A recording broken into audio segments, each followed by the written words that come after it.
नमस्कार दोस्तों, स्वागत है आप सभी का आपके अपने चैनल मैथ्स मास्टर स्ट्रोक में।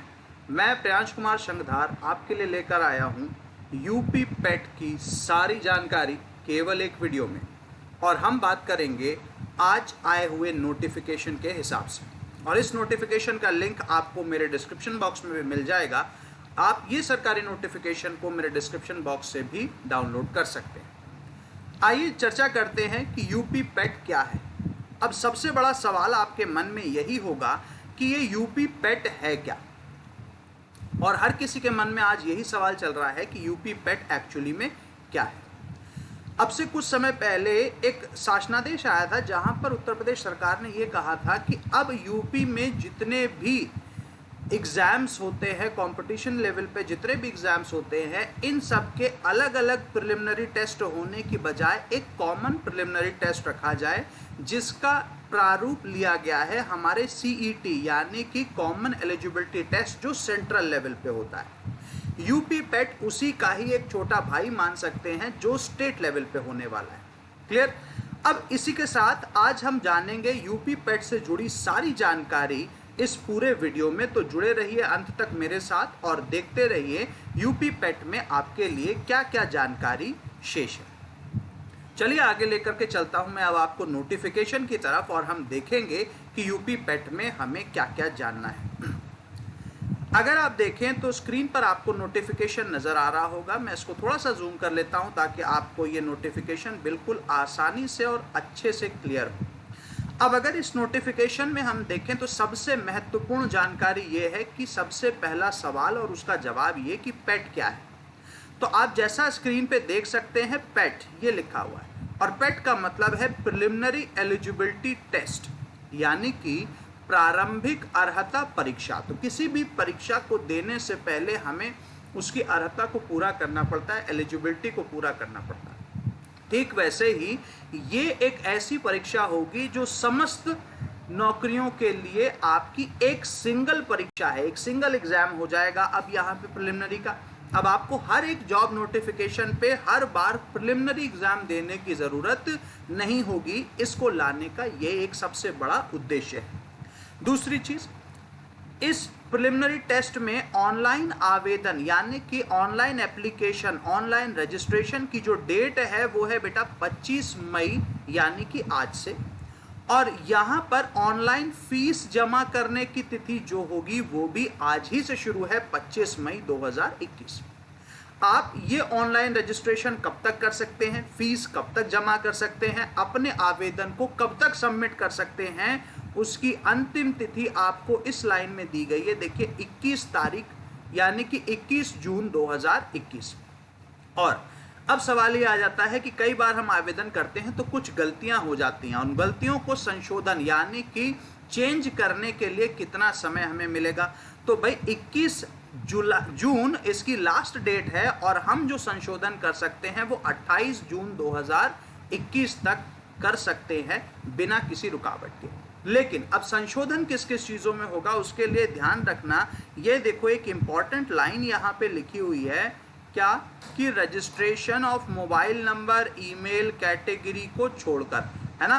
क्या मतलब है इसका, जल्दी से नज़र डाल लेते हैं। देखिए ये एक विशेष नोट आपको दिया गया है कि उपरोक्त विज्ञापन के सापेक्ष आवेदन व फीस जमा करने की अंतिम तिथि 21/6/2021 है। Last date of paying the fees is 21/6/2021। इस तिथि के बाद कोई भी आवेदन फीस स्वीकार्य नहीं होगी। आवेदक अपने आवेदन का प्रिंट आउट तब तक नहीं निकाल सकेगा जब तक कि उसकी फीस का समायोजन बैंक द्वारा नहीं कर दिया जाता, यानी कि जब तक बैंक उसकी फीस को डिपॉजिट नहीं कर लेता तब तक आप अपनी जो फाइनल प्रिंट आउट है वो नहीं निकाल पाएंगे। अब अतः अभ्यर्थी द्वारा बैंक से शुल्क का समायोजन तथा समायोजन 21/6, ध्यान रखना बेटा, 21/6/2021 तक अथवा उससे एक सप्ताह के अंदर अर्थात 28/6/2021 तक अनिवार्य रूप से करा लिया जाए।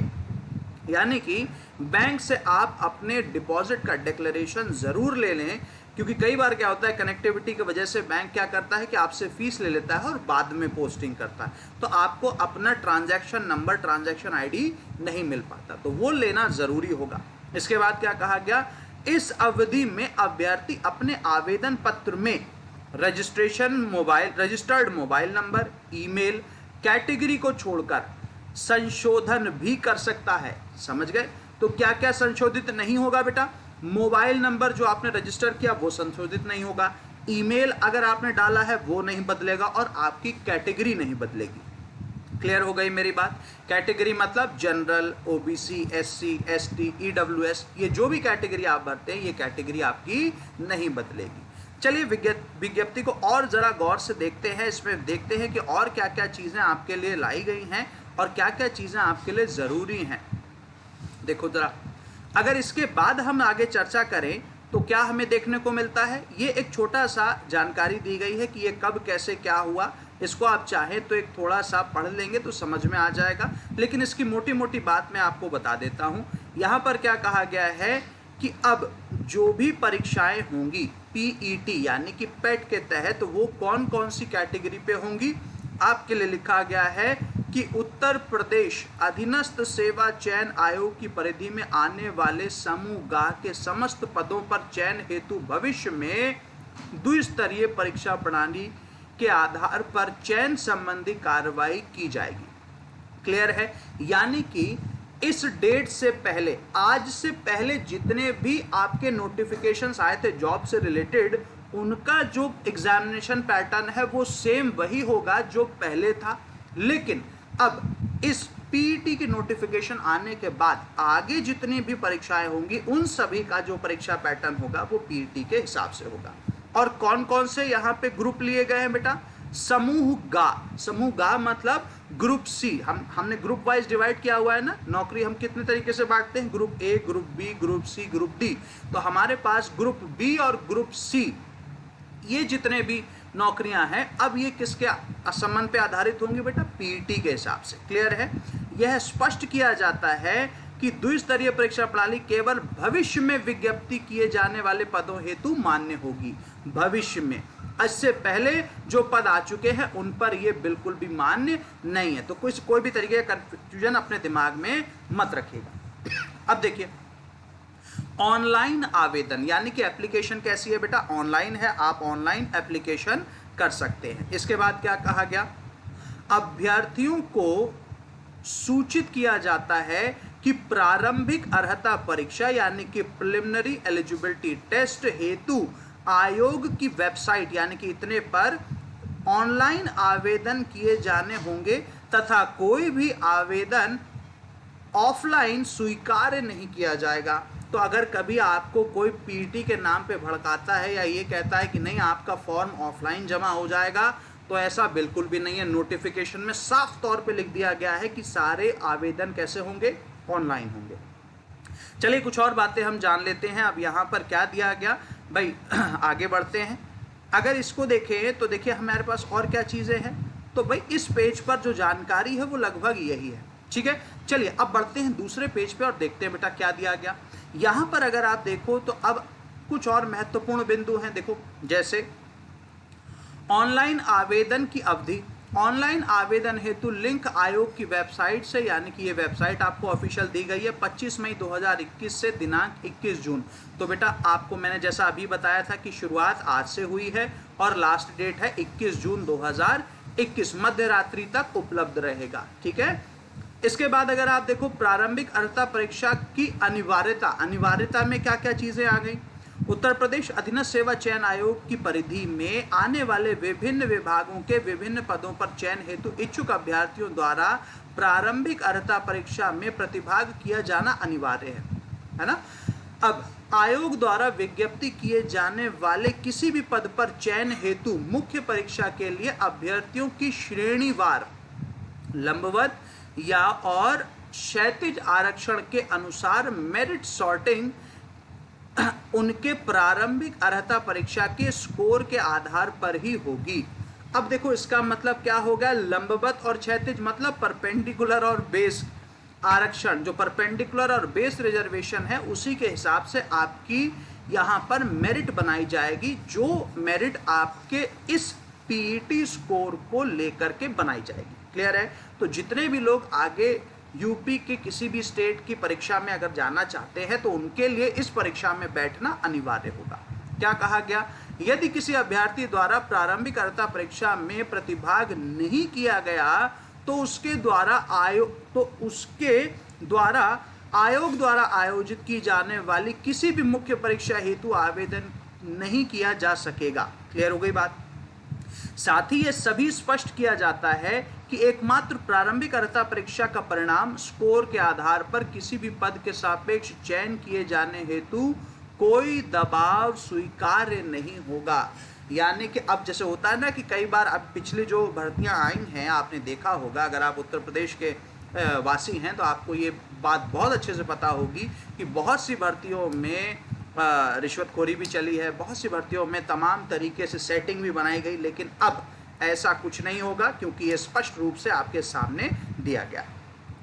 इसके बाद अगर हम बात करें तो देखिए और क्या दिया गया, आयोग की परिधि में आने वाले भाई पद कौन कौन से हैं, है ना, ये भी तो हमें जानना जरूरी है कि हम किस किस पद के लिए ये परीक्षा दे सकते हैं, तो ये भी देख लो भाई।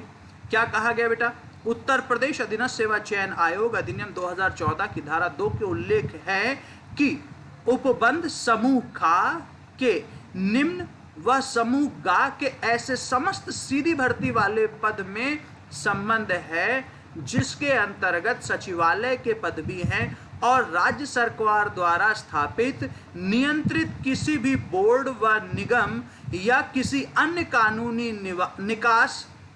निकाय के समस्त समूह के पद भी लागू होंगे, परंतु राज्य सरकार अधिसूचना द्वारा किसी भी पद को आयोग के कार्यक्षेत्र से हटा या उसमें जोड़ सकती। अब देखो यहाँ पर ऐसा नहीं है कि अब आप इस बात पे अड़ जाएंगे कि यहाँ पर नहीं, ये पद तो भैया समूह गा में आता है या बा में या समूह खा में आता है और हमें इस पे पेट से ही एग्जामिनेशन देना है। ये राइट केवल और केवल उत्तर प्रदेश सरकार के पास है कि ये कौन से पद को इसमें रखना चाहती हैं और कौन से पद को इससे हटाना चाहती हैं। तो अभी तक की जितनी भी जानकारी मैंने आपको दी है ये सारी मैं ऑफिशियल नोटिफिकेशन के आधार पे आपको दे रहा हूं, जिसका प्रारूप आपके सामने खुला हुआ है। अब इसको ध्यान से देखते हैं, चलिए कुछ और बातों पे अब फोकस करते हैं। इसके आगे अगर हम बढ़ें तो देख लेते हैं क्या इसमें, अच्छा ये जो जानकारी दी गई है ये पे स्केल दिया गया है कि किस तरीके से यहाँ पर आप जिस भी पद पे चयनित होंगे उस पर पे स्केल क्या होगा, आपको कैसे आपका वेतन मिलेगा। ये तमाम चीज़ें एज इट इज़ वैसी ही है जैसे पहले थी, इनमें कोई भी बदलाव ऐसा खास नहीं किया गया है। चलिए आगे बढ़ते हैं अगली पेज पे और देखते हैं कि क्या जानकारी आपके लिए छुपी हुई है। तो भाई यहाँ पर एक बहुत इंपॉर्टेंट पॉइंट आ रहा है, शैक्षिक अर्हता। शैक्षिक अर्हता यानी कि एलिजिबिलिटी। भाई एग्जाम पीईटी अगर हमें फॉर्म भरना है तो हमारी एलिजिबिलिटी क्या होनी चाहिए, तो भाई साफ साफ समझ लो, प्रारंभिक अर्हता परीक्षा में हाई स्कूल समकक्ष अथवा उससे उच्च शैक्षिक अर्हता धारित करने वाले अभ्यर्थी आवेदन कर सकते हैं। यानी कि बेटा मिनिमम क्वालिफिकेशन आपके लिए क्या रखा गया है, हाई स्कूल। हाई स्कूल यानी कि क्लास 10th। मिनिमम आपको कितना पास होना जरूरी है भाई, 10वीं होना तो जरूरी है, मैट्रिक पास करना जरूरी है। इसके बाद अगर आप देखो तो जितने भी और पद हैं उनके लिए पदों के हिसाब से आपकी शैक्षिक अर्हता रखी गई है। क्लियर हो गई बात। यानी कि आप हाई स्कूल है, आप अगर 12th किए हुए हैं तो 12th के लेवल का जो भी वैकेंसी आएगी उस पर अप्लाई कर सकते हैं। आप ग्रेजुएट हैं तो ग्रेजुएट लेवल वाली सारी वैकेंसीज पे अप्लाई कर सकते हैं। तो 10th होना मेनली जरूरी है इस परीक्षा को आवेदन करने के लिए। इसके बाद देखो क्या कहा गया, अतः ऐसे सभी अभ्यर्थी जिनके आवेदन पत्र संबंधित सबमिट करने की अंतिम तिथि से पूर्व हाई स्कूल एवं समकक्ष अथवा उससे उच्च शिक्षा अर्हता धारित कर ली गई है तो वे प्रारंभिक अर्हता परीक्षा हेतु आवेदन कर सकते हैं। यानी कि देखो क्या कहा गया है कि आवेदन पत्र सबमिट करने की अंतिम तिथि से पूर्व हाई स्कूल एवं समकक्ष उससे उच्च शैक्षिक अर्हता धारित कर ली गई है। धारित, अप्लाइड नहीं। अब एक समस्या आ जाती है कि यहाँ पर क्या अप्लाइड वाले भी कर पाएंगे, यानी कि जिन्होंने 10th के पेपर दिए वो भी कर पाएंगे? नहीं, आपसे साफ साफ लिख दिया गया बेटा जिन्होंने धारित कर लियो, यानी कि 10th पास कर लिया हो, तो केवल वही लोग इस पे अप्लाई कर सकते हैं जिन्होंने इसको पास कर लिया हो। यहाँ पर आपसे ये कहीं नहीं कहा गया है कि जो अप्लाइड है या जिनका रिजल्ट अवेटेड है वो भी इस पे आप अपनी परीक्षा दे सकते हैं या नहीं। आप देखो, हाई स्कूल अथवा इससे समकक्ष से कम अनिवार्य अर्हता के ऐसे पद जो आयोग की परिधि में नहीं है। देखो एक नोट और आया है यहाँ पे कि हाई स्कूल अथवा इससे समकक्ष से कम अनिवार्य अर्हता के ऐसे पद जो आयोग की परिधि में आते हैं, यदि उनका अध्याचन प्राप्त होता है तो उनके संबंध में आयोग के निर्णय के अनुसार अलग से परीक्षा एवं कौशल परीक्षा, शारीरिक परीक्षा आयोजित किया जाएगा, जिसकी सूचना यथा समय आयोग की वेबसाइट पर दी जाएगी। क्लियर हो गई बात? यानी कि अगर हाई स्कूल के अलावा कोई छोटी जॉब ऐसे आ जाती है, मान लीजिए ग्रुप डी की अगर कोई जॉब ऐसे आ जाती है जिस पर कोई भी और एलिजिबिलिटी टेस्ट की अगर ज़रूरत होगी, तो ये परीक्षा आयोग खुद आयोजित कराएगा और इसकी सारी जानकारी आपको वेबसाइट पे मिल जाएगी। अब भाई जब परीक्षा देखो 10th लेवल की है, तो यहाँ पर अब आपसे कहा गया है आयु क्या होगी इसको अप्लाई करने की, मिनिमम मैक्सिमम कहाँ से कहाँ तक की आयु वाले लोग इसमें अभ्यर्थी बन सकते हैं, इस पर जरा चर्चा कर लेते हैं। एक बहुत ही इंपॉर्टेंट पॉइंट है ये, जरा देख लो भाई क्या कहा गया। अगर हम इसको आगे बढ़ाएं तो देखो क्या कहा गया, आयु संबंधित आयु सीमा। उत्तर प्रदेश अधीनस्थ सेवा चयन आयोग में विभिन्न पदों पर अभियाचन उपलब्ध कराया जाता है जिनमें न्यूनतम आयु, ध्यान रखना बेटा, न्यूनतम आयु भिन्न भिन्न का मतलब क्या हो गया, किसी में 18 वर्ष होगी, किसी में न्यूनतम आयु 21 वर्ष होती है। ठीक है।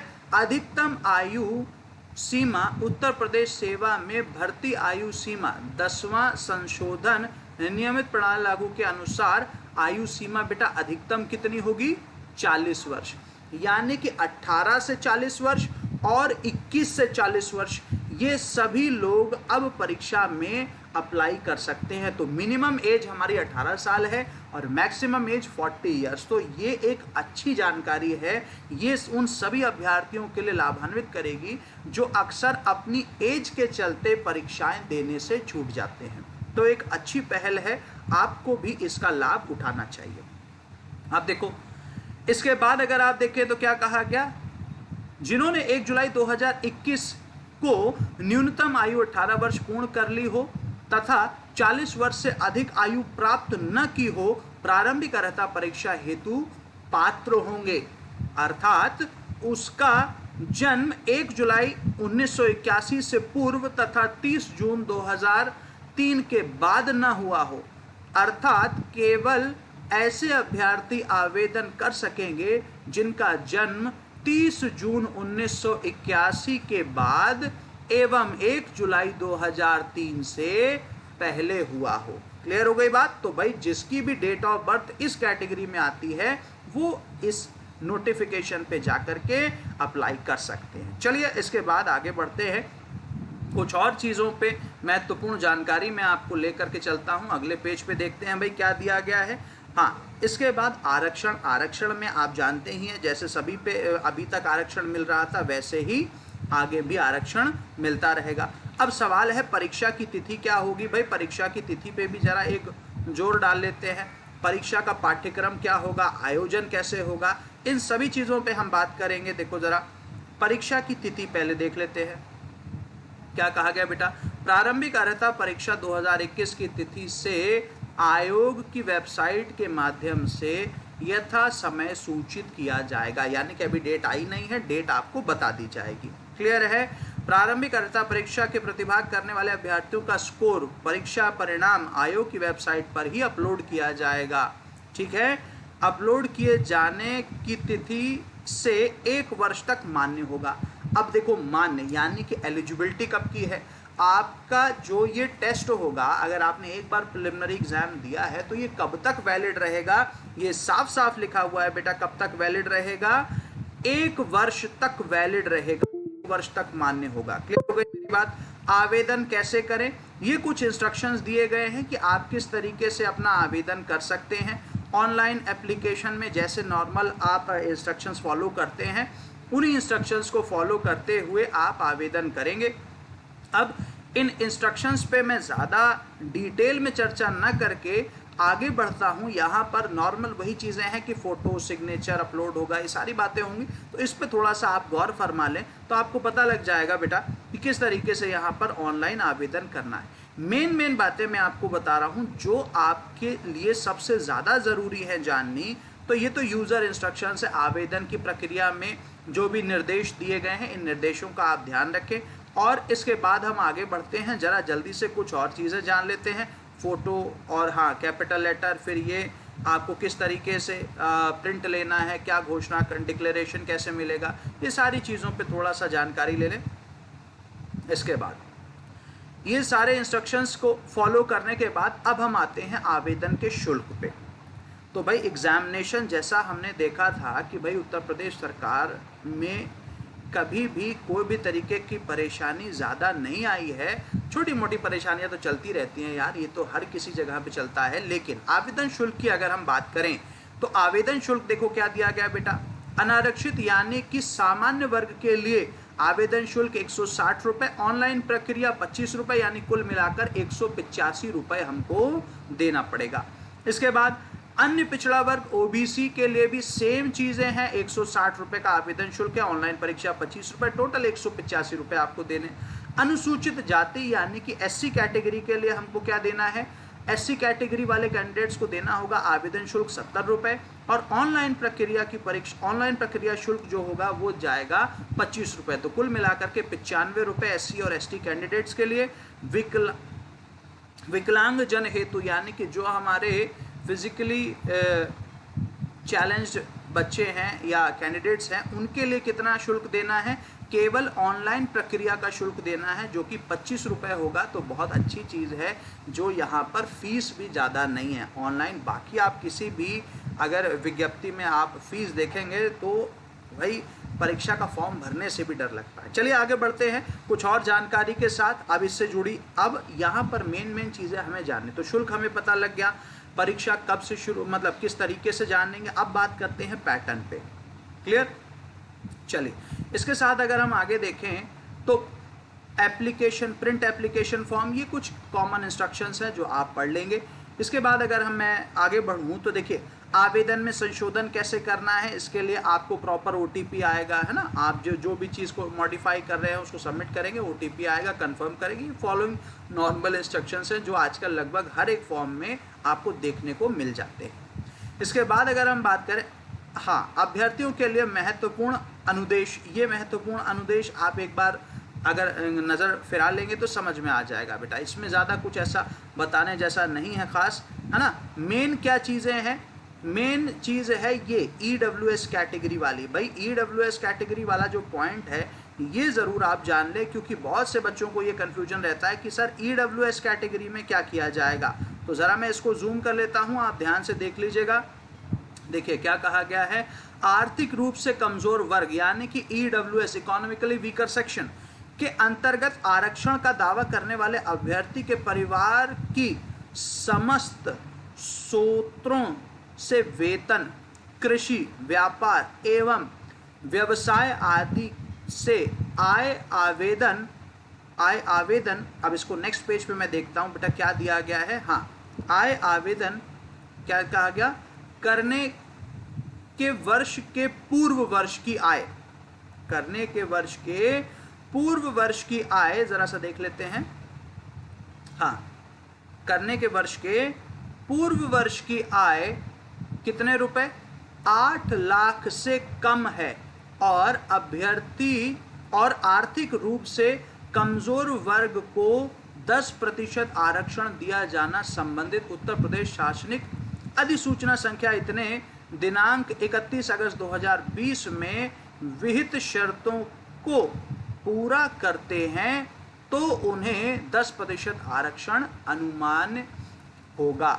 अब देखो ईडब्ल्यूएस में क्या है, आपसे कह दिया कि किसी भी मतलब इनकम फ्रॉम ऑल सोर्सेज, आपकी पारिवारिक family income, total family income 8 lakh से ज़्यादा नहीं होनी चाहिए अगर आप ईडब्ल्यूएस कैटेगरी में इसको अप्लाई करते हैं। आज अगर आप अप्लाई कर रहे हैं तो पिछले साल की जो आपकी टोटल एनुअल फैमिली इनकम रही होगी वो 8 लाख से ज़्यादा नहीं होनी चाहिए। ये एक इंपॉर्टेंट पॉइंट है। तो ईडब्ल्यूएस कैटेगरी वाले सभी लोगों के लिए ये पॉइंट सबसे ज़्यादा जरूरी है। ठीक है, तो इसका ध्यान रखें इसको फॉर्म को फिल करते हुए, वरना अन्यथा के रूप में आपको फिर परिणामों का सेवन करना पड़ेगा। चलो इसके बाद अगर हम आगे बात करें तो देखते हैं क्या दिया गया भाई, और क्या जानकारी हमारे लिए ज़रूरी हो सकती है। जल्दी देख लेते हैं क्या कुछ और चीज़ें हैं। नहीं, और ऐसी कोई जानकारी खास इस पेज पे नहीं है। आगे बढ़ जाते हैं बेटा, है ना। अब हम बढ़ते हैं देखो परीक्षा के पैटर्न पे। ये एक बहुत दिलचस्प चीज़ है जो आपको ध्यान देने की ज़रूरत है, क्योंकि यहाँ पर हर उस बच्चे को ये चीज़ ध्यान देने की ज़रूरत है कि आपसे परीक्षा में क्या क्या पूछा जाएगा। तो मेरे दोस्त ये देखो परीक्षा की अगर हम पैटर्न की बात करें तो क्या कहा गया, उत्तर प्रदेश अधीनस्थ सेवा चयन आयोग द्वारा आयोजित की जाने वाली प्रारंभिक अर्हता परीक्षा पीईटी शासनादेश अनुमोदित पाठ्यक्रम क्या है भाई। अनुमोदित पाठ्यक्रम कितने प्रश्नों की संख्या है, तो मेरे दोस्त देख लो, मजा आ गया भाई। प्रश्न कितने होंगे 100, और पूर्णांक कितना होगा 100, और समय अवधि कितनी होगी 2 घंटे, यानी कि 100 क्वेश्चंस। अरे वाह, 100 क्वेश्चंस होंगे और 120 मिनट का टाइम होगा। क्लियर हो गई मेरी बात। ये चीज़ों पे गौर करना ज़रूरी है। अब देखो यहाँ पर हमें जानना है कि हमें क्या क्या पढ़ना है परीक्षा के लिए, हमारा सिलेबस क्या है। तो ध्यान से देखते रहना सिलेबस क्या है। सिलेबस में अगर आप देखो सबसे पहली चीज़ क्या है बेटा, इंडियन हिस्ट्री, भारतीय इतिहास, जिसमें आपको पढ़ना है ये तमाम टॉपिक, जैसे सिंधु घाटी की सभ्यता हो गई, वैदिक संस्कृति हो गई, बौद्ध धर्म, जैन धर्म, मौर्य वंश, गुप्त वंश, हर्षवर्धन, राजपूत काल, और ये तमाम चीज़ें। और ये कुल कितने अंक का है, 5 अंक का है। यानी कि इंडियन हिस्ट्री आपके लिए कितने पार्ट्स में है, कितने अंक में है, 5 अंक में है। नेक्स्ट पेज पे देखो इसी का एक छोटा सा पार्ट आपको दिया गया है। अब इस पर सिलेबस को पूरा ध्यान से समझ लेना। देखो तो ये कुल आपको काल दिए गए हैं अलग अलग तरीके से कि भाई क्या काल हैं, कैसे हैं, तो जरा इनको देख लो बेटा। तो यहाँ पर क्या क्या दिया गया है, हाँ, मुगल साम्राज्य, मराठा साम्राज्य, फिर ब्रिटिश राज्य, और फिर ब्रिटिश राज्य का सामाजिक आर्थिक प्रभाव, ये सारा इंडियन हिस्ट्री में आपको पढ़ना है। इसके बाद क्या पढ़ना है इसमें, इसके बाद आपको पढ़ना है इंडियन नेशनल मूवमेंट, भारतीय आंदोलन, भारतीय राष्ट्रीय आंदोलनों के बारे में पढ़ना है। और ये भी आपसे कितने अंक का पूछा जाएगा, 5 अंक का पूछा जाएगा। क्लियर हो गई मेरी बात। अब भारतीय आंदोलनों में क्या क्या आता है बेटा, यहाँ पर देखो आपसे कहा गया स्वाधीनता आंदोलन के प्रारंभिक वर्ष, फिर स्वदेशी, है ना, सविनय अवज्ञा आंदोलन, ये तमाम चीज़ें हैं, क्रांतिकारी आंदोलन, ठीक है, राष्ट्रवाद का उदय कब हुआ, ये सारी चीज़ें आपको पढ़नी है। ये बेसिकली इंडियन हिस्ट्री का ही एक पार्ट है। ठीक है, इसके आगे अगर आप पढ़ें तो देखो आप ज्योग्राफी यानी भूगोल में आपको क्या क्या ध्यान देना है, और भूगोल कितने नंबर का है, तो मेरे दोस्त भूगोल भी कितने नंबर का है, 5 नंबर का है। और भूगोल में आपसे क्या क्या पूछा जाएगा, भारत एवं विश्व का भौतिक भूगोल। भौतिक भूगोल का मतलब क्या हो गया भाई, फिजिकल ज्योग्राफी पूछी जाएगी। ठीक है ना, पॉलिटिकल पे नहीं, भौतिक भूगोल, फिजिकल ज्योग्राफी पे बात होगी। तो ध्यान से पढ़ना, है ना। कहीं पर भी कोई डाउट आएगा तो अपने टीचर से ज़रूर कंसल्ट कर लेना। इसमें तमाम टॉपिक है, मैं ज़्यादा डीप में नहीं जाता, आपको मेन चीज़ों पे ज़रूर जानकारी दूंगा, जो चीज़ आपको जाननी ज़रूरी होगी। इसके बाद आते हैं भारतीय अर्थव्यवस्था यानी कि इंडियन इकोनॉमी। इंडियन इकोनॉमी का जो सेक्शन है एग्जाम में 5 नंबर का आने वाला है, जिसमें भारतीय अर्थव्यवस्था इंडियन इकोनॉमी 1947 से 1991 तक, करंट नहीं, 1947 से 1991 तक। ठीक है, इसके बाद और क्या क्या चीज़ें आपसे पूछी जाएंगी, ये सारी चीज़ें उसमें दी गई हैं। योजना आयोग तथा पंचवर्षीय योजना, ये सारी बातें, हरित क्रांति कब हुई, दुग्ध विकास एवं ऑपरेशन फ्लड कब हुआ, ये सारी चीज़ों पे चर्चा होगी इंडियन इकोनॉमी में। चलिए बढ़ते हैं नेक्स्ट पेज की तरफ, देखते हैं बेटा और क्या दिया गया है। अब अगर यहाँ पर सिलेबस देखें तो सिलेबस एक अच्छा खासा सिलेबस है आपके एग्जामिनेशन को लेकर के, और जिस तरीके से मैं समझता हूँ कि जिस तरीके से आपने एसएससी की प्रिपरेशन की है, ठीक वैसे ही आप यूपी पेट की प्रिपरेशन करें। अगर आप इस परीक्षा में बैठने जा रहे हैं तो आप एक अच्छी प्रिपरेशन के साथ जाएं, तभी आपका कुछ फ़ायदा होने वाला है, वरना यहाँ पर भाई चीज़ें बहुत मुश्किल हो रही हैं। ठीक है, तो इसके बाद यहाँ पर और क्या पढ़ना है, देखो अगर यहाँ पर आप देखोगे तो भारतीय संविधान एवं लोक प्रशासन यानी कि Indian constitution and public administration, इस पर भी आपकी जानकारी होनी चाहिए। कितना पार्ट आपको पढ़ाया जाएगा, 5 नंबर का, ये आपसे पूछा जाएगा पेपर में। ठीक है, इसमें क्या आएगा, इसमें सारी चीज़ें आपको दी गई, जिला प्रशासन कैसे होगा, फिर भारतीय संविधान एवं मुख्य विशेषताएं, तो ये सारी विशेषताएं, राज्य के नीति निर्देश सिद्धांत, ये सारी चीज़ें हैं। मौलिक अधिकार एवं कर्तव्य यानी कि फंडामेंटल राइट्स एंड ड्यूटीज़, संसदीय प्रणाली कैसी होगी, किस तरीके से हम अपने संसद में सारी चीज़ों पर चर्चा करते हैं, तो ये सारी चीज़ें हैं जो आपको पढ़नी ज़रूरी हैं। फिर आता है जनरल साइंस। जनरल साइंस दिखने में बड़ा छोटा लग रहा है, लेकिन ये दिखने में छोटा है, लेकिन टॉपिक अपने आप में बहुत विशाल टॉपिक है ये। जनरल साइंस की अगर हम बात करें तो यहाँ पर भी ये भी 5 नंबर का आएगा। प्रारंभिक भौतिक विज्ञान, रासायनिक विज्ञान और जीव विज्ञान, यानी कि बेसिक आपको भौतिक विज्ञान का मतलब क्या हो गया भाई, फिजिक्स हो गया। तो जितने भी मेरे अंग्रेजी वाले अभ्यर्थी हैं ज़रा ध्यान से समझें। रासायनिक विज्ञान भाई केमिस्ट्री की बात हो रही है और इसके बाद बायो की बात हुई है, लेकिन यहाँ पर ज़्यादा डीप नहीं जाना है, हमें इसका क्या पढ़ना है बेटा, बेसिक चीज़ें पढ़नी है। ठीक है, इसके बाद आता है एलिमेंट्री अर्थमेटिक। एलिमेंट्री अर्थमेटिक में क्या है मेरे दोस्त, ये तो मेरा ही सब्जेक्ट है ना। एलिमेंट्री अर्थमेटिक की अगर हम बात करें तो बहुत अच्छी चीज़ें यहाँ पर दी गई हैं, बहुत सिंपल चीज़ें दी गई हैं। औसत, औसत यानी कि एवरेज, एक इम्पॉर्टेंट टॉपिक। घातांक और घात यानी कि surds and indices, surds and indices, clear हो गई बात। इसके बाद अगर आप देखो वर्ग और वर्गमूल, वर्ग और वर्गमूल की अगर आप बात करेंगे तो वर्गमूल का भी लेटेस्ट वीडियो मैंने डाला हुआ है, ज़बरदस्त कंसेप्ट उसमें दिया गया है। आप अगर देख लेंगे तो ये वर्ग और वर्गमूल वाली समस्या आपकी पूर्णतः समाप्त हो जाएगी केवल एक वीडियो में। जी हाँ, केवल एक वीडियो में। तो ये आ गया बेटा square and square root, clear है। जो चीज़ें देखो मेरे एरिया की हैं वो मैं आपको बहुत अच्छे से गाइड कर दूंगा, उसमें कोई डाउट कहीं पे नहीं आएगा। अगर यहाँ पर और देखो क्या दिया गया है, साधारण एवं अंक गणितीय समीकरण, साधारण एवं अंक गणितीय समीकरण यानी कि numerical equation, simple numerical equations. तो यहाँ पर बेसिकली ये इशारा किसकी तरफ कर रहे हैं, ये इशारा कर रहे हैं सिंप्लीफिकेशन की तरफ। तो मेरे दोस्त सिंप्लीफिकेशन एक ज़रूरी पार्ट हो जाता है, यहाँ पर 5 नंबर का गणित में आ रहा है। प्रतिशतता, परसेंटेज कैसे छोड़ा जा सकता है। अब देखो कम शब्दों में ज़्यादा बात कहना इसी को कहते हैं। परसेंटेज इन्होंने ले लिया, इसका मतलब परसेंटेज के साथ साथ फिर प्रॉफिट लॉस भी आ जाएगा, है ना, SICI भी आ जाएगा। परसेंटेज तो हर जगह अप्लाई होती है, कैसे भी पूछी जा सकती है, तो ध्यान रखना है इस बात का। इसके बाद क्या कहा गया बेटा, पूर्ण संख्या, भिन्न और दशमलव, यानी कि पूर्ण संख्या का मतलब क्या हो गया, नंबर्स, फ्रैक्शंस एंड डेसिमल। दशमलव का मतलब डेसिमल, भिन्न मतलब फ्रैक्शन, क्लियर हो गई बात। तो ये सारी चीज़ें तो कुल मिलाकर के यहाँ पर इन्होंने मेनली किसकी बात कर ली है, नंबर सिस्टम की बात कर ली, पूरा नहीं लेकिन हाँ मेन चीज़ों की तो बात कर ही ली है, क्लियर हो गई बात।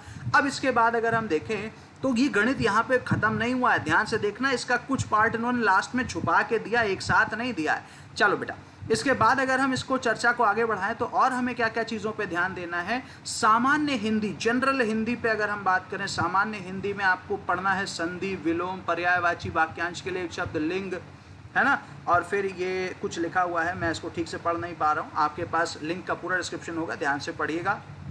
हाँ, इसके बाद ये हिंदी सामान्य कितने की आएगी, ये भी 5 नंबर की आ रही है। भाई सब कुछ 5 ही नंबर का दे दिया है पेपर में, कैसा पैटर्न सेट हुआ है। पहला एग्जाम है, पहला पैटर्न है, हर किसी के लिए नई चीज़ होगी, आयोग के लिए भी एक नई चुनौती है, हमारे लिए भी एक नई चुनौती है। तो चलिए दोनों मिलकर इस चुनौती को दूर करेंगे और यहाँ पर देखते हैं बेटा और क्या क्या चीज़ें यहाँ पर दी गई हैं। तो ये अब जनरल इंग्लिश देखो, जनरल इंग्लिश में कह दिया जनरल इंग्लिश है, लेकिन जनरल इंग्लिश में बहुत सारी चीज़ें इन्होंने छुपा रखी हैं। चलिए मैं आपको जल्दी से बता देता हूँ। जनरल इंग्लिश भी कितने मार्क्स का है, 5 मार्क्स का है। सामान्य अंग्रेजी, अंग्रेजी व्याकरण इंग्लिश का ग्रामर। अब आप देखो जनरल इंग्लिश बोल के इंग्लिश का ग्रामर इन्होंने पकड़ा दिया। इसके बाद अपठित गद्यांश एवं पर आधारित प्रश्न यानी कि रीडिंग कॉम्प्रीहेंशन, क्लियर हो गई मेरी बात। तो मेरे दोस्त यहाँ पर रीडिंग कॉम्प्रीहेंशन पे भी आपको फोकस करना पड़ेगा, है ना। तो रीडिंग कॉम्प्रीहेंशन और इसके साथ साथ इंग्लिश ग्रामर पे फोकस करना है। इसके बाद आते हैं लॉजिकल रीजनिंग, तर्क एवं तर्क शक्ति, logical reasoning, logics and reasoning 5 number का। अगेन यहाँ पर क्या कहा गया है, वृहत एवं लघु, वृहत एवं लघु का मतलब मैक्सिमम मिनिमम, फिर क्रम और रैंक, ऑर्डर एंड रैंकिंग, संबंध यानी कि ब्लड रिलेशन के ऊपर हो सकता है आई थिंक, समूह से भिन्न को अलग करना, ऑड वन आउट, कैलेंडर व घड़ी, ठीक है। कारण और प्रभाव, कारण और प्रभाव का मतलब क्या हो गया, कारण का मतलब क्या होता है मेरे भाई, बताओ जरा। हाँ, तो ये सारी चीजें जरूरी हैं जो आपको पढ़नी है। कोडिंग डिकोडिंग हो गया, निगमात्मक तर्क कथन हो गया, विश्लेषण एवं निर्णय, ठीक है। तो ये सारी चीजें हैं जो आपको रीजनिंग में पढ़नी है। फिर इसके बाद क्या आता है, करंट अफेयर, सबसे खतरनाक चीज है ना। करंट अफेयर्स की अगर हम बात करें तो करंट अफेयर्स में आप देखो जो चीजें ज्यादा मार्क्स की रखी गई हैं वो क्या है। करंट अफेयर्स 10 नंबर का है, तब आप समझ सकते हैं कि पेपर में करंट अफेयर्स किस हद तक पूछा जा सकता है। भारतीय एवं वैश्विक, अब करंट अफेयर्स केवल इंडियन करंट अफेयर्स नहीं है, यहां पर Indian plus world current affairs, तो भाई सारे करंट अफेयर्स अब आपके लिए जरूरी हो जाते हैं। Indian plus world current affairs 10 number का। इसके बाद आ गया जनरल अवेयरनेस, जनरल अवेयरनेस यानी जीए। अब जीए तो जीए कैसे, बड़ा सवाल है ना। तो जीए ही नहीं पूरा हो पाता है, तो जीए को पूरा करना है, लेकिन यहाँ पर जीए भी 10 नंबर का है। तो भाई करंट अफेयर्स और जनरल अवेयरनेस 10 नंबर का रख दिया। अब आप देखो जीएस का पोर्शन उन्होंने थोड़ा सा ज़्यादा रखा है, और जनरल अवेयरनेस और करंट अफेयर्स का जो पोर्शन है 20 नंबर का रखा गया। अगर आप जीएस का भी पोर्शन देखेंगे, हर एक सेक्शन को डिवाइड करेंगे तो लगभग 25 से 30 नंबर का है। क्लियर हो गई मेरी बात। इसके बाद और चीज़ों पे जरा नज़र डाल लेते हैं, देखें और क्या दिया गया भाई। अब जो मैंने आपसे कहा था, देखो जनरल अवेयरनेस में भी बहुत सारी चीज़ें यहाँ पर दी गई। जलवायु परिवर्तन, पर्यावरण, पुरस्कार एवं विजेता, प्रसिद्ध पुस्तकें एवं लेखक, भारतीय अनुसंधान संगठन, भारतीय एवं विश्व के खेल, भारत की कला एवं संस्कृति, भारतीय पर्यटन स्थल, बहुत सारी चीज़ें ऐसी हैं जो इस परीक्षा के लिए आपको तैयार करनी ज़रूरी हैं। चलिए, ज़्यादा समय आपका न लेते हुए, यहाँ पर वीडियो थोड़ा सा लंबा हो जा रहा है, लेकिन इस वीडियो में आपको सारी जानकारी मिलेगी जो आपके पाठ्यक्रम से ज़रूरी होगी। देखिए बेटा, हिंदी में यहाँ पर क्या ज़रूरी चीज़ दी गई है, जैसे इंग्लिश में रीडिंग कॉम्प्रीहेंशन है, वैसे हिंदी में भी दिया गया पठित गद्यांश एवं का विमोचन एवं विश्लेषण। तो यहाँ पर रीडिंग कॉम्प्रीहेंशन का प्रॉपर इंटरप्रिटेशन आपसे कहा गया। कितने गद्यांश आएंगे, 2 गद्यांश आपसे पूछे जाएंगे, 10 नंबर का होगा ये, प्रत्येक पर 5 प्रश्न। ध्यान से देखिएगा, प्रत्येक पर 5 प्रश्न, यानी कि कुल क्वेश्चंस कितने हो गए भाई, 10 क्वेश्चंस तो इसी से हो गए, मोटा मोटा अंदाजा अगर हम लगाएं। अब बढ़ते हैं अपने अगले पेज की तरफ, देखते हैं और क्या दिया गया। यहाँ पर ये प्रिंट आउट थोड़ा सा इसका डल आया है, मैं आयोग से विनती करूँगा कि भाई इसका थोड़ा सा डार्क प्रिंट आउट अगर हो सके तो डाल दिया जाए। हम कोशिश कर लेते हैं, किसी तरीके से मैनेज कर सकते हैं, ठीक है। हाँ, जैसा मैंने आपसे कहा था कि यहाँ पर कुछ चीज़ें हैं जो बहुत अच्छी हैं लेकिन छुपा के रखी गई, जैसे ग्राफ की व्याख्या एवं विश्लेषण। कितने ग्राफ आएंगे, 2 ग्राफ आएंगे। अब ये ग्राफ में, प्रत्येक ग्राफ में 5 प्रश्न हैं, यानी कि 10 क्वेश्चंस आएंगे आपके किसके, ग्राफ के, ठीक है। फिर आ जाता है तालिका की व्याख्या एवं विश्लेषण। 2 तालिकाएं आपसे पूछी जाएंगी बेटा, प्रत्येक तालिका में 5 प्रश्न। बेटा ये हो गया टेबल्स पर बेस्ड, इसमें भी टोटल 10 क्वेश्चन आपसे पूछे जाएंगे, ये भी 10 नंबर का, ये भी 10 नंबर का। तो ये एक पैटर्न था जो बहुत चीज जाननी जरूरी थी। अब सवाल सबसे इंपॉर्टेंट कि एग्जाम में निगेटिव मार्किंग है या नहीं है, उस पर भी जल्दी से चर्चा कर लेते हैं। तो यहाँ पर थोड़ी सी पॉइंट पे अगर आप ध्यान देंगे तो ये चीज और क्लियर हो जाएगी बेटा। देखो क्या लिखा गया है, क्रमांक 1 से लेकर 9 तक अंकित शैक्षणिक विषयों से संबंधित प्रश्नों की जो कठिनाई का जो स्तर होगा, यानी कि डिफिकल्टी जो लेवल होगा बेटा, वो राष्ट्रीय शैक्षिक एवं अनुसंधान परिषद यानी कि NCERT द्वारा निर्धारित सेकेंडरी एवं सीनियर सेकेंडरी स्तर का होगा। मतलब 12th लेवल तक आपसे ये सारी चीज़ें पूछ सकते हैं। तो ऑलमोस्ट आपके लिए पूरा ग्राउंड खुला छोड़ दिया है कि अब आपको पूरी तैयारी करनी है। दूसरा, परीक्षा कैसी होगी बेटा? परीक्षा का प्रकार वस्तुनिष्ठ प्रकृति व प्रश्न पत्र बहुविकल्पीय प्रश्नों पर आधारित होंगे, यानी कि objective type multiple choice questions आपके लिए अवेलेबल होंगे। And last but not the least point, अगर परीक्षा में कोई भी प्रश्न गलत हुआ तो बेटा 1/4 अंक की क्या होगी? कटौती होगी। 1/4 अंक की कटौती का मतलब, अगर आपने 4 सवाल, एक सवाल अगर आपने सही किया है और 4 सवाल आपने गलत कर दिए, तो आपके जो अंक हो जाएंगे वो कितने हो जाएंगे? 0 हो जाएंगे, क्योंकि 1 नंबर ले लिया आपने एक सवाल लेकर के, और जैसे ही आप एक सवाल गलत करेंगे इसमें से 0.25 मार्क्स आपका डिडक्ट हो जाएगा। तो ये 0.25 मार्क्स की नेगेटिव मार्किंग भी इस एग्जामिनेशन में आपके लिए बनी हुई है। तो ये तो थी तमाम जानकारी जो आपको इस विषय पर जाननी ज़रूरी थी, यानी कि पेट में क्या क्या चीज़ें होंगी। तो ये पेट की आखिरी और इम्पॉर्टेंट सारी जानकारी थी जो आपने जानी। पेट के एग्ज़ाम में आई होप आपको इस वीडियो में आपके सारे सवाल के जवाब आपको मिल गए होंगे। इसमें क्या अप्लाई करना है, क्या सिलेबस है, इस सारी चीज़ों पे हमने जानकारी हासिल की है। आपको कितना फीस पे करनी है, ये सारी चीज़ों पे जानकारी करी है। तो मुख्य बिंदु क्या थे इसके? भाई ऑनलाइन आप अप्लाई कब से कर सकते हैं? तो ऑनलाइन एप्लीकेशन कब से है? 25 मई से है ना, 2021। और लास्ट डेट क्या है बेटा? लास्ट डेट अगर हम बात करेंगे 21 जून 2021 है। ठीक है, आप कोई भी करेक्शन कब तक कर सकते हैं? संशोधन, करेक्शन के लिए डेट क्या है?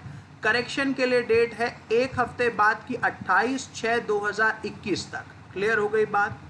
आपकी एलिजिबिलिटी के लिए मिनिमम एलिजिबिलिटी क्राइटेरिया, मिनिमम कितना होना चाहिए? मिनिमम बेटा 10th पास होना जरूरी है। ठीक है, मिनिमम एज क्या होनी चाहिए? अगर आयु की बात करें तो 18 वर्ष मिनिमम कम से कम होनी चाहिए। ठीक है, अधिकतम आयु मैक्सिमम एज क्या होगी? 40 वर्ष होगी। ये वो तमाम बिंदु हैं जो आपने इस वीडियो में देखे हैं। क्लियर? एग्जाम का पैटर्न कैसा होगा? MCQs आएंगे, मल्टीपल चॉइस क्वेश्चंस। कितने क्वेश्चन? 100 क्वेश्चन होंगे। ठीक है, कितने नंबर्स का होगा? 100 मार्क्स का होगा। क्लियर है बात? नेगेटिव मार्किंग 0.25 मार्क्स की नेगेटिव मार्किंग भी इसमें है। तो ये सारी बातें आपको देखने को मिल गई इस पूरे वीडियो में। तो वीडियो को लास्ट तक इसीलिए देखना जरूरी था, और मेरे साथ बने रहने के लिए बहुत बहुत धन्यवाद। मिलेंगे आपसे अगले ऐसे और जानकारी भरे वीडियो में। और साथ ही साथ अगर यूपी टेट की तैयारी आप करना चाहते हैं तो चैनल को सब्सक्राइब कर लीजिए और इस वीडियो को लाइक और मैक्सिमम शेयर कीजिए। जितने लोगों तक ये जानकारी आप पहुंचा सकते हैं ज़रूर पहुंचाइए। वीडियो देखने के लिए बहुत बहुत धन्यवाद।